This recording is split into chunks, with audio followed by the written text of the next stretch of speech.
അച്ചാച്ചൻ ദൈവം എന്നോട് പറയുകയാണേ, നിനക്കൊരവസരം തരാം, എന്ത് വേണമെന്ന് ചോദിച്ചാൽ ഞാൻ അപ്പം പറയാം എൻ്റെ അച്ഛനെ തിരിച്ചു തരാൻ.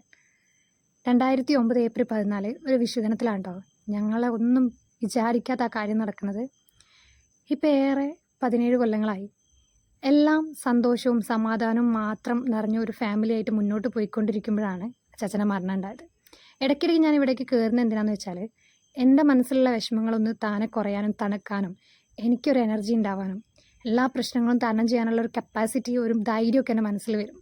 അങ്ങനെ ഇന്നും ഞങ്ങൾ കയറി കേട്ടോ. അപ്പോൾ അച്ഛമ്മ വന്നപ്പോഴത്തേക്കും നമ്മളെ ചക്കപ്പഴം കൊണ്ടുള്ള നല്ല അപ്പം ഉണ്ടാക്കി വെച്ചിട്ടുണ്ടായിരുന്നു. കൂടെ കൂട്ടാൻ നല്ല ബീഫ് കറിയും ഉണ്ടായിരുന്നു. വന്ന ഉടനെ നല്ല വിശപ്പുണ്ടായിരുന്നു. കുഞ്ഞപ്പം നല്ല ഉറക്കമായിരുന്നു കേട്ടോ. ഏകദേശം നമ്മളൊരു ലിസാവളവൊക്കെ കയറി കഴിഞ്ഞപ്പോഴത്തേക്കും ആൾ ഉറങ്ങിയിട്ടുണ്ടായിരുന്നു. അപ്പം നാട് എവിടെയാണെന്ന് വെച്ചാൽ കൂടരഞ്ഞിയിൽ പൂവാറന്തോടാണ് കേട്ടോ. ഇതാണ് എൻ്റെ തറവാട്. തറവാട് ഇപ്പം മാറ്റിയതാണ്. തറവാട് കുറച്ചും കൂടെ താഴെയായിരുന്നു കേട്ടോ. അങ്ങനെ ഭക്ഷണമൊക്കെ കഴിച്ച് പിന്നെ ഞാനും ഏട്ടനും മക്കളെല്ലാവരും കൂടി ജാതിക്കൊക്കെ പറിക്കാനായിട്ട് അങ്ങ് ഇറങ്ങി കേട്ടോ.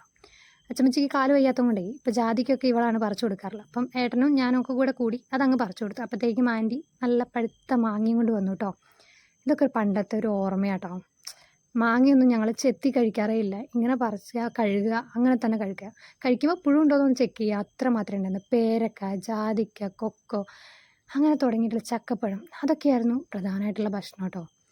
പ്രത്യേകിച്ച് ഇങ്ങനെ ചോറും കറി അങ്ങനെയൊക്കെ കഴിക്കുമെന്ന് അറിയില്ല. ആദ്യമൊന്ന് പറിച്ച് ഇപ്പുറത്തുനിന്ന് പറിച്ച് അങ്ങനെ കഴിച്ച് നടന്നൊരു കാലം. അങ്ങനെ നോക്കുമ്പോൾ നല്ല കരിക്കുണ്ട്. കുഞ്ഞപ്പനെ കരിക്ക് ഭയങ്കര ഇഷ്ടമാണ് കേട്ടോ. അപ്പോൾ ഏട്ടൻ കരിക്ക് പറിച്ചു. പിന്നെ ആദ്യം ഒന്നേ പറിച്ചുള്ളൂ, പിന്നെ കൊലോടെയും എടുത്തു കേട്ടോ. കാരണം കുഞ്ഞപ്പൻ വെള്ളം കുടിച്ചില്ല, അതിൻ്റെ ഉള്ളിലെ കാമ്പ് മാത്രമേ തിന്നിട്ടുള്ളൂ കേട്ടോ. ആൾ നോക്ക് അതിൻ്റെ തുരുണ്ട് പറയാണ്.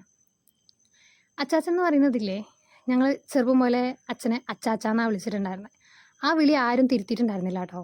അതങ്ങനെ തന്നെ പോയി. ഇപ്പം നമ്മൾ പോയിക്കൊണ്ടിരിക്കുന്നത് ഞങ്ങളെ തറവാട്ടിലേക്കാണ്. അതായത് എൻ്റെ അച്ഛനെയും അച്ഛച്ചനെയൊക്കെ അടക്കിയിട്ടുള്ള സ്ഥലത്തേക്ക്. ഇവിടെ മുഴുവൻ നമ്മൾ ഉറുമീൻ്റെ ജലവൈദ്യുത പദ്ധതിൻ്റെ പരിപാടി നടന്നുകൊണ്ടിരിക്കുക കേട്ടോ.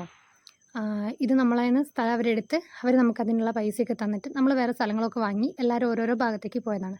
അപ്പോൾ ഈ കാണുന്ന ഈ ഒരു ഭാഗത്തൊക്കെ ആയിരുന്നു ഞങ്ങളെ തറവാടുണ്ടായിരുന്നത്. ഇവിടേക്ക് എത്തുമ്പോൾ ഇല്ലേ ഒന്നും മനസ്സിലാവുന്നില്ല. ഇത് ഈ കാട് കയറിയിരിക്കുന്നതൊക്കെ ഞങ്ങളെ തറവാടും ഞാൻ കളിച്ചുകൊണ്ട് നടന്നിരുന്ന മുറ്റവും പശുവിനെ വളർത്തിയ തൊഴുത്തൊക്കെയാണ്. പിന്നെ കുറച്ചൊരു ഓർമ്മകൾക്കായിട്ട് ഈ ഒരു ജാതിമരമൊക്കെ ആട്ടോ.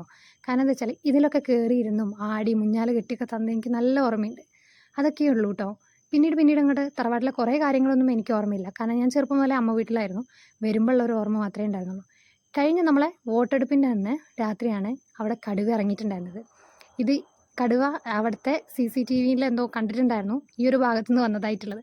പക്ഷെ പകലത്ര പേടിയൊന്നുമില്ല. പിന്നീട് വീട്ടിൽ വന്നപ്പോൾ ആലോചിച്ചപ്പം ഭയങ്കര പേടി തോന്നിട്ടോ. മക്കളെയും കൊണ്ടൊക്കെ പോയപ്പം എന്തായാലും ഞങ്ങളെല്ലാവരും കൂടെ അവിടേക്കൊന്ന് പോയി കണ്ട് ഒക്കെ കഴിഞ്ഞ് തിരിച്ച് ഞങ്ങൾ നേരെ വീട്ടിലേക്ക് വരുന്ന വഴി പുഴയിലൊക്കെ ഒന്ന് പോയിട്ടോ. ഇതിലൊക്കെ എന്തോരം നടന്നതാണെന്നറിയാമോ. ഇപ്പം അതൊക്കെ ഒരു ഓർമ്മയായി മാറാം. കുറച്ചുകൂടെ കഴിയുമ്പോഴത്തെ ഈ ഭാഗങ്ങളൊക്കെ ഒരുപാട് മാറിപ്പോവും. എനിക്ക് അച്ചാച്ചനെ ഭയങ്കരമായിട്ട് മിസ് ചെയ്യുന്നുണ്ട് കേട്ടോ. അച്ചാച്ചൻ എപ്പോഴും പറയും എന്ത് പ്രശ്നങ്ങൾ വന്നാലും നമ്മൾ തന്നെ തരണം ചെയ്യണം, മറ്റുള്ള ഒരാളെ ആശ്രയിക്കരുതെന്ന് എപ്പോഴും എൻ്റെ അമ്മേനോട് പറയും. അങ്ങനെ പറഞ്ഞ് ധൈര്യപ്പെടുത്തിയിട്ട് പെട്ടെന്ന് മൂപ്പരങ്ങ് പോയി. പിന്നെ അമ്മ പറയും ആ ധൈര്യത്തിന്മേലാണ് ഞാൻ നിങ്ങളെ വളർത്തിയത്. എനിക്ക് എൻ്റെ അച്ഛനായിരുന്നു ഏറ്റവും കൂടുതൽ ഇഷ്ടം.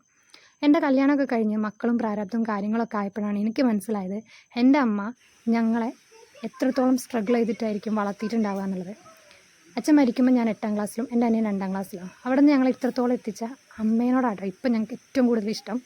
അച്ഛനോട് ഇഷ്ടമില്ല എന്നല്ല, എന്നാലും അമ്മ അത്രയും നല്ല പോലെ കഷ്ടപ്പെട്ടിട്ടുണ്ട്. ഈ ഒരു ഭാഗമൊക്കെ ആകെ മാറിപ്പോയി. അവർ പണിയും ഡാം കെട്ടലും എല്ലാം കൂടിയായിട്ട്. അങ്ങനെ ഞങ്ങൾ പുഴയിലെത്തി. ഇനി കുറച്ച് നേരം പുഴയിലൊക്കെ നീരാടി രാത്രിയാകുമ്പോഴത്തേക്കും നമുക്ക് അച്ഛമ്മേൻ്റെ വീട്ടിൽ നിന്ന് ഇറങ്ങാം കേട്ടോ.